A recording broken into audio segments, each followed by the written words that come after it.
Good morning students.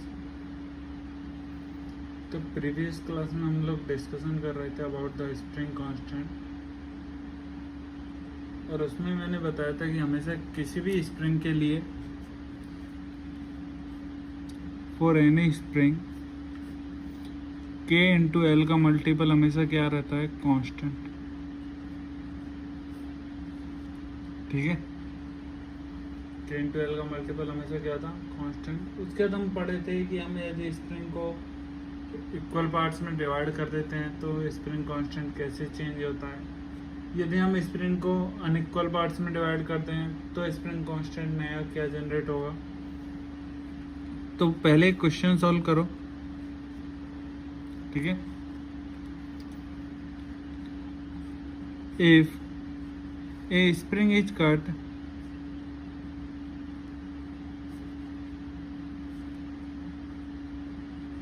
in the ratio of the spring is cut in the ratio of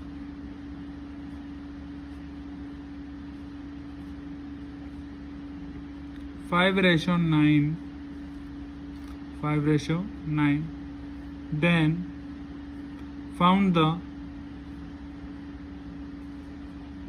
new spring constant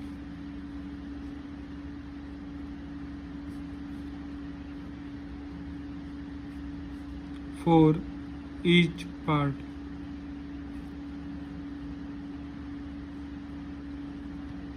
ठीक है, तो अपनी video को pause करो, solve करो, ट्राई करो। तो चलो देखते हैं क्या हुआ। तो मैंने क्या बताया था कि जब भी हम स्प्रिंग को कट करेंगे तो यदि मैं स्प्रिंग को मान लेता हूँ, स्प्रिंग का लेंथ कितना है, एल,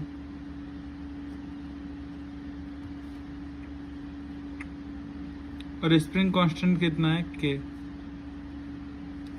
ठीक है, अब यदि मैंने स्प्रिंग को क्या कर दिया, कट कर दिया, जिसमें 5:9 के पार्ट में कट कर दिया, तो एक पार्ट का लेंथ क्या होगा, पार्ट 1 का लेंथ होगा L dash L1 is equal to 5/14 L, यही होगा। ऐसे ही सेम पार्ट 2 का लेंथ क्या होगा, L2 is equal to 9/14 into L, क्योंकि दोनों को कंबाइन करोगे तो कितना लेंथ आना चाहिए, क्या L आना चाहिए।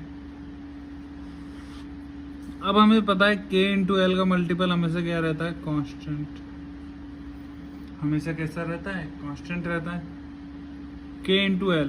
तो इनिशियली तो K और लेंथ कितना है, L, लेकिन आफ्टर यदि पार्ट 1 के लिए मैं बात करूँ तो K1 L1 कितना है, क्या 5/14 L is equal to K2 कितना है, फाइंड आउट करना है। L2 कितना होता है, क्या 9/14 L। तो यहाँ से K1 इज इक्वल टू कितना आ गया, यहाँ से K1 इज इक्वल टू आ गया 14/5 K, 14/5 K। ठीक है,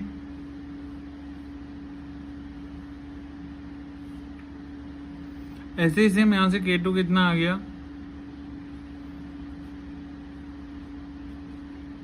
14/9 K आ गया दोनों का वैल्यू। तो ऐसे हम स्प्रिंग कांस्टेंट फाइंड आउट कर सकते हैं कि स्प्रिंग कांस्टेंट नया क्या होगा। इसके बाद चलो नेक्स्ट पढ़ते हैं हम about the combination of spring. अभी तो हम किसका बात कर रहे थे, सिर्फ एक ही स्प्रिंग का बात कर रहे थे। अब हम बात करेंगे कॉम्बिनेशन ऑफ स्प्रिंग। तो नेक्स्ट लिखो, combination of spring।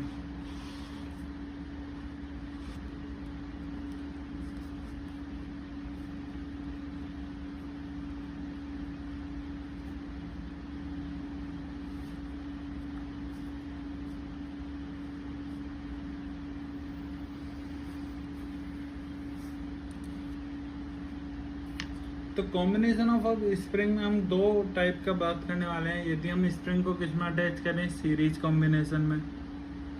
स्प्रिंग को किस में अटैच करें, सीरीज कॉम्बिनेशन में। जैसा कि आप लोगों ने क्लास 9th और 10th में पढ़ा होगा combination of resistance. Class 9th और 10th में आप लोगों ने क्या पढ़ा होगा, combination of resistance in series and parallel. ऐसे ही हम यहाँ पर किसका कॉम्बिनेशन पढ़ने वाले हैं, स्प्रिंग का कॉम्बिनेशन।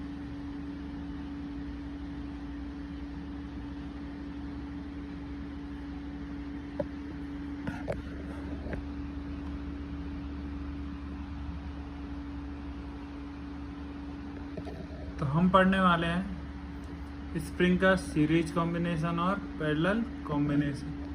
ठीक है, तो हेडिंग लिखो,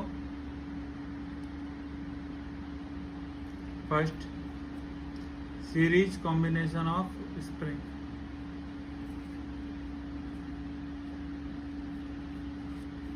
फर्स्ट क्या लिखोगे, सीरीज कॉम्बिनेशन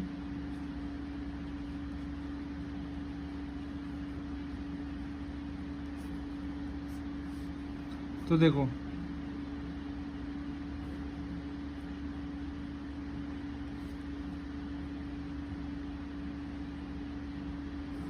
तो दो स्प्रिंग, पहले का स्प्रिंग कांस्टेंट K1, दूसरे का स्प्रिंग कांस्टेंट कितना K2, इसको m मास से अटैच किया हुआ है। ठीक है, अभी किस में है, रेस्ट में। अब क्या करते हैं, इस m मास पर F फोर्स अप्लाई करते हैं। इस m मास पर क्या करते हैं, F फोर्स अप्लाई करते हैं। तो क्या इस F फोर्स की वजह से ये आगे एक्सटेंड होगा, ये आगे एक्सटेंड होगा। तो सपोज करो कि ये कितना एक्सटेंड हो गया आगे, x। ये कितना एक्सटेंड हो गया आगे, x एक्सटेंड हो गया। अब यदि ये x एक्सटेंड हो गया तो ये स्प्रिंग कितना एक्सटेंड हो गया, हमें नहीं पता, हम क्या मान सकते हैं, x1। ये स्प्रिंग कितना एक्सटेंड हो गया, x1, और ये स्प्रिंग कितना एक्सटेंड हो गया, x2। ठीक है, लेकिन क्या होना चाहिए, क्या x इक्वल टू x1 प्लस x2 होना चाहिए।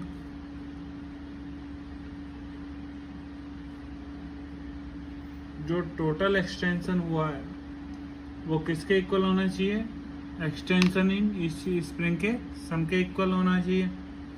x इज इक्वल टू क्या आ गया, x1 प्लस x2। यहाँ तक बात क्लियर हुआ। तो चलो आगे देखते हैं। अब हम बात करते हैं इस फोर्स का। यदि ये स्प्रिंग कितना एक्सटेंड हुआ, x2, तो यहाँ पर फोर्स कितना जनरेट हुआ, फोर्स इन स्प्रिंग 2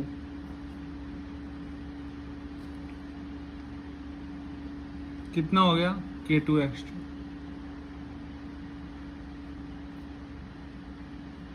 ऐसे ही सेम फोर्स इन स्प्रिंग 1 कितना हो गया,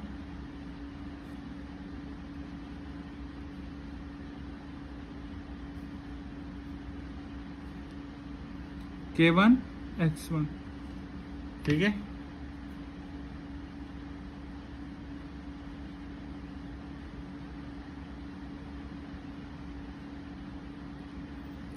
तो हमेशा याद रखना, यदि इसमें यहाँ पर कितना फोर्स अप्लाई किया F, तो इस पॉइंट पर भी कितना फोर्स आया, क्या F आया।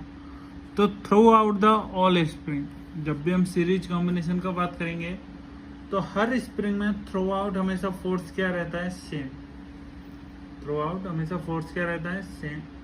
तो K2x2 भी किसके इक्वल है, F के इक्वल, और K1x1 भी किसके इक्वल है, F के। तो क्या याद रखोगे, सीरीज कॉम्बिनेशन में through out the all spring force is same. Through out the all spring force is same. अब हम क्या करते हैं, इन दोनों स्प्रिंग की जगह, इन दोनों स्प्रिंग की जगह, जैसे हम रेजिस्टेंस में करते थे, कि रेजिस्टेंस की जगह क्या रेजिस्टेंस लगा देते हैं, R इक्विवेलेंट। तो यहाँ पे भी हम क्या करते हैं, इन स्प्रिंग की जगह एक नई स्प्रिंग लगा देते हैं जिसका इक्विवेलेंट कितना है, K इक्विवेलेंट, और वो कितना एक्सटेंड हुआ है, X। वो कितना एक्सटेंड हुआ,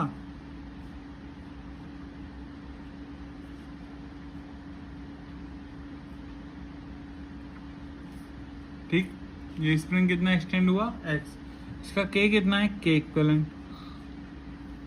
तो यहाँ पर फोर्स आएगा कितना k इक्विवेलेंट इंटू x।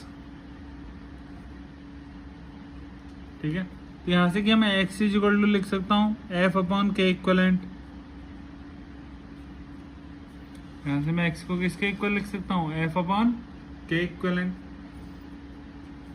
और यहाँ से मैं क्या x2 को लिख सकता हूँ F upon k2, F upon k2। और ऐसे में वहां से क्या x1 को भी लिख सकता हूँ F upon k1।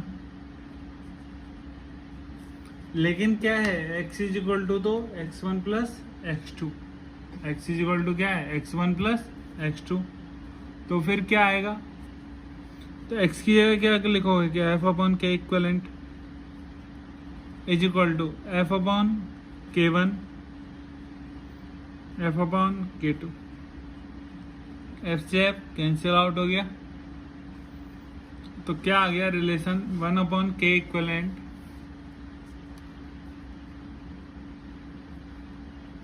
Is equal to 1 upon k1 plus 1 upon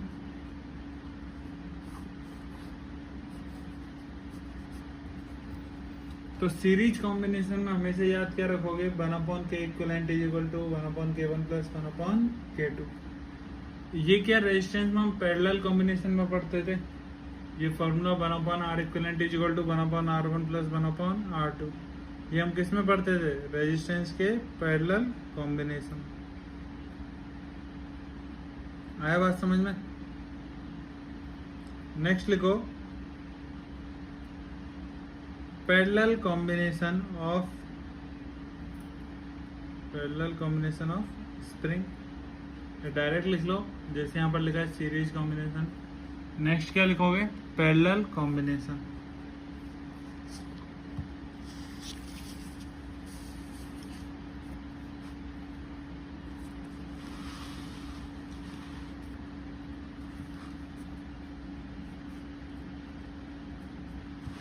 second लिखो पैरेलल कॉम्बिनेशन। ठीक है, तो देखो ये स्प्रिंग जिसका K1 कितना है K1, ये दूसरी स्प्रिंग जिसका कितना है K2, M मास के ब्लॉक से अटैच कर दिया। इनको कितने फोर्स से खींचा जा रहा है, F से। लेकिन पैरेलल कॉम्बिनेशन में क्या होगा, तो हमेशा याद रखना पैरेलल कॉम्बिनेशन में दोनों का फोर्स इक्वल होना जरूरी नहीं है। पैरेलल कॉम्बिनेशन में दोनों का फोर्स इक्वल हो ये कोई जरूरी नहीं है। पैरेलल कॉम्बिनेशन में हमेशा ये होगा कि यदि फर्स्ट कितना डिस्टेंस डिस्प्लेस हुआ है, फर्स्ट स्प्रिंग x, तो दूसरा भी कितना डिस्प्लेस हुआ x। तो हमेशा याद रखना पैरेलल कॉम्बिनेशन में दोनों का फोर्स इक्वल हो ये कोई जरूरी नहीं है। लेकिन क्या इंपॉर्टेंट है, यदि फर्स्ट कितना डिस्प्लेस हुआ है x, तो सेकंड भी कितना डिस्प्लेस होगा, x डिस्प्लेस होगा। ठीक है, ये इंपॉर्टेंट लाइन है, याद रखना।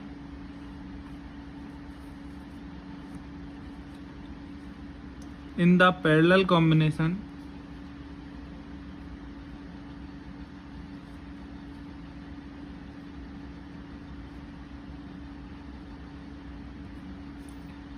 displacement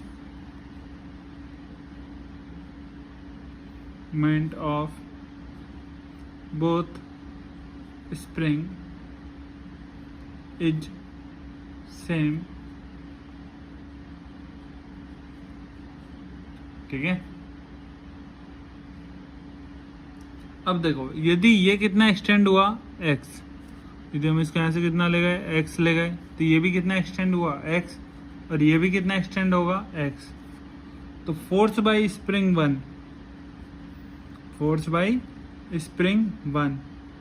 कितना आएगा, क्या K1x।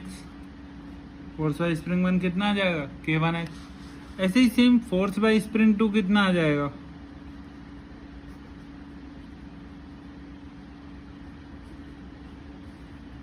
K2x। लेकिन इक्विलिब्रियम पर पहुंचते पहुंचते क्या F को इन दोनों के इक्वल होना पड़ेगा, F को इन दोनों के इक्वल होना पड़ेगा, इसके इक्वल होना पड़ेगा। तो F इज इक्वल टू क्या आ गया, K1x प्लस, यहाँ तक बात समझ में आया? ठीक। अब हम क्या करते हैं, इन दोनों स्प्रिंग की जगह एक नया स्प्रिंग यूज करते हैं जिसका इक्विवेलेंट कितना है, K इक्विवेलेंट, जिसका इक्विवेलेंट कितना है, K।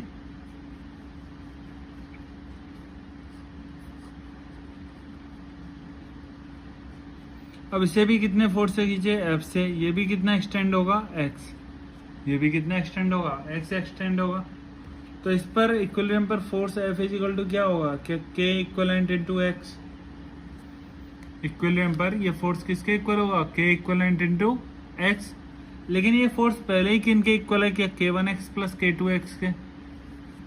ठीक है, तो इससे क्या आ गया, K इक्विवेलेंट